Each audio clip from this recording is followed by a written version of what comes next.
get started in the oil field? Ooh-wee, I got some info for you. So, oil field, huge industry. One of the biggest industries in the world, really. You know, oil and gas, the energy sector in general.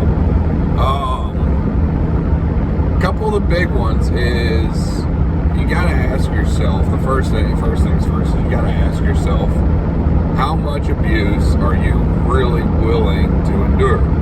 And I don't mean that in a sense of trying to scare you away from the oil field. The reason why I'm asking you that is, depending on how much work you can endure is going to tell you how much money you're going to make and what industry and what sector, or I guess department of the oil field you should look towards. So, in the oil field, or at least, and this is my opinion, you know, everyone's got their own opinion, but in my opinion, there's three main sectors of the oil field where you're going to make money, and that's drilling, fracking, and pipeline. I don't really know a whole lot about pipeline. I've worked on a lot of pipeline equipment, but I've never, you know, been an operator of the pipeline, so to speak. So I'm mainly going to hit on drilling and fracking. So drilling, the big thing is you've got four main positions or three main positions on a drilling rig. You've got your floor hand, your derrick hand, your motor hand, and your driller. And then you've got your rig manager, but honestly, most of you are not going to be a rig manager. So, you know, if you're getting started in the oil field, you're going to start as a floor hand. You are the grunt, you're the worm, you're the gopher, whatever name you want to call it, you are. Sorry for all the bumps. This is my hoopty. So, if you're going to work as a floor hand, you are the grunt. You're the bottom of the barrel. You got to start somewhere. That's just the way the industry is. And now my camera's all screwy. Okay. So as a floor hand, your main position is making the drill pipe connections, going downhole, drilling downhole, and tripping the pipe back up. When you are not making pipe connections, you're cleaning, you're sweeping, you're just doing straight manual labor jobs to keep the rig looking good, get the rig ready for a move, whatever you gotta do. So, as you do your time there, you know, you put in the effort, yada yada, you progress into a motor hand. Motor hand is the mechanic, the on-site mechanic, more or less. If they run into, or honestly, you're really kind of a glorified lube tech. Sorry if I offend anybody, but facts are facts, guys. So, pretty much a glorified lube tech. If you run into any extreme issues that are beyond your scope of expertise or your level of expertise, they bring in somebody from the company, and that's more specialized in what they do. There's nothing wrong about it, but your job as the floor or as the motor hand is to keep fluids topped up, and within the best of your abilities, keep everything running until it's rig move, you know. So, and then from there you go to derrick. The derrick runs the top line, or the top end of the derrick, hence the name.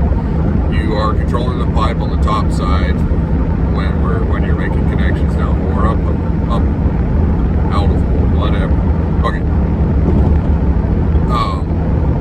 And then the driller, they run the drilling rig. Pretty straightforward. So, my main experience is in frack. So frack, I feel a lot better speaking on.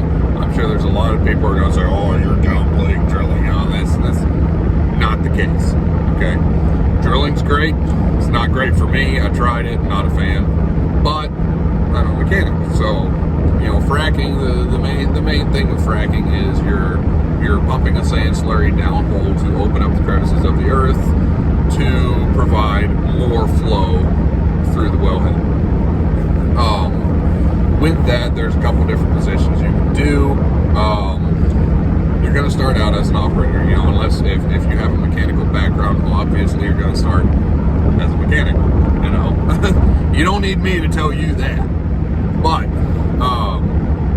as an operator, your main jobs are going to be rigging in and rigging out our horsepower or frac pumps. You know, they're typically 2,500 horsepower diesel engines that are driving what's called a positive displacement pump. It's kind of like a big pressure washer, more or less. You see the pressure washer, they got these 3 little pistons that push the water and it pressurizes the water.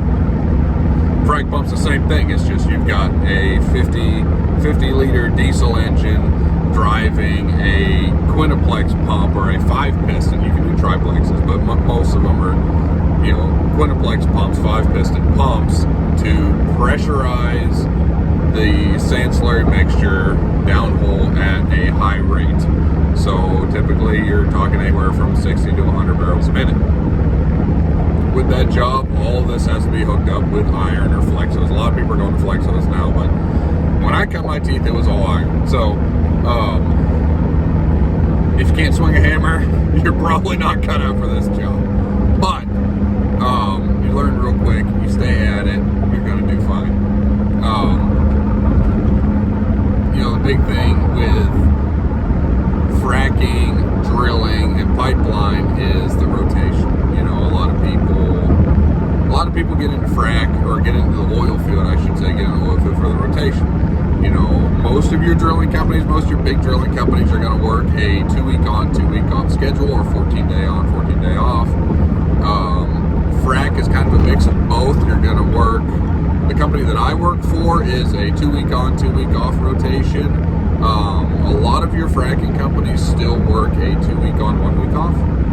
So you can make more money that way doing a 2-week on, 1-week off. But you also have to ask yourself, wow, that was a good one. Holy smokes! Hey, I told you it was going to be raw footage, so there you go. 2-week on, 1-week off rotation. You can make more money doing it, but you have to ask yourself, how long do you really want to be away? If you have a family, if you have kids, if you have a wife that you kind of like, 2-week on, 1-week off can make it kind of tough, you know. You also have to factor in that 1 week off includes your travel time home. So, you know, like for me, I live in Kentucky. It's a long drive. It's 18 to 20 hours depending on where we're going. Because I work in the Bakken, North Dakota, and Wyoming, Utah, and everything. So a 2-week on, 1-week off really turns into a 16-day on, 5 days off minimum. So that sucks. Unless you don't like your wife, then it's great. So you got to ask yourself the rotation that you're willing to work. 14 and 14s are fantastic. Most of, at least the company that I work for and a lot of your other companies, you're going to have a harder time getting a 14-14 job with no experience. If you have oil field experience, it kind of caters more towards those folks. So that's the big thing you got to ask yourself is, what are you really willing to endure? And then also, you got to remember the home time. The money's great. You know, it doesn't matter really where you go in the oil field. You're going to make $100,000 a year. I'm not going to go into details on how much I make or how much the other guy makes. That's honestly, it's none of your business what I make. But I can tell you that I make, you know, a good amount of money. I make more money in the oil field than I can anywhere in West Kentucky for what I do, for being just a dumb ranch. So, that's the one thing. Also, living conditions, you know, I can do another video on it. Typically, it's a main camper hotel. You're going to do a lot of travel. You're living out of a bag. I don't really mind that because life's supposed to be taken care of, you know. One load of laundry goes a long way. But, let's see what else we can talk about here. Oh, so other departments. Those are kind of, in my opinion, pipeline, to my understanding, and any of you that are in the pipeline watching this video, please let me know and kind of enlighten us on this. But to my understanding, a lot of your pipeline workers, you don't really work a set schedule. You're on a contract basis. So if a pipeline job going from A to B is said to last 3 months, then you're going to be working for 3 months, and then you don't know when you're going to be, how long you're going to be off, and when the next job's going to be up. So it's really kind of up in the air. I feel like the pipeline really caters more towards the single person, no kids, no baggage. But like I said, I don't really know a ton on the pipeline side, so any of you that are watching that are more familiar, please let me know, and we can educate some individuals on that. So the big thing's the workload. You're going to be, whether you're drilling, fracking, pipeline, sand hauling, I don't care what you're doing, you're going to be working a lot of hours. We average, 102 hours a week. That's per week. In 7 days, 100 hours, okay? It's not 100 hours in 14 days. That's cakewalk. That's part-time. But you're going to be working a lot of hours. 100, 110, 120. I finished one hitch out with 126 and a half hours in 1 week. It sucks. But that's a lot of overtime. The oil field makes their money on the overtime, nothing else. So that's just kind of a light hit on what I consider the upper echelon or the top tier of careers for the oil field. The next level that may interest you is if manual labor isn't really your strong suit. Not saying you're lazy, but there may be, age may be an issue on labor or medical conditions and stuff like that. The CDL route is huge. Hauling water, hauling sand, hot shot, hydrovac, you name it. There's the third party industry is huge. For the most part, especially like on frac, the only thing that we're responsible for is our frac pumps, our blenders, and our chemical units. Everything else is all third party, light plants, loaders, telehandlers, all that stuff, getting the sand to location. A lot of times we don't even run our own sand a lot of times. So there's things like that you can look into. Any of these topics that I've mentioned, if you want me to dive in more on it, let me know. But those are really kind of your top tiers that you need to look towards. And in one of these next upcoming videos, I'm going to dive into maybe some advice on building a career in the oil field, surviving the oil field, because a lot of people, they're a couple months in and they're done. And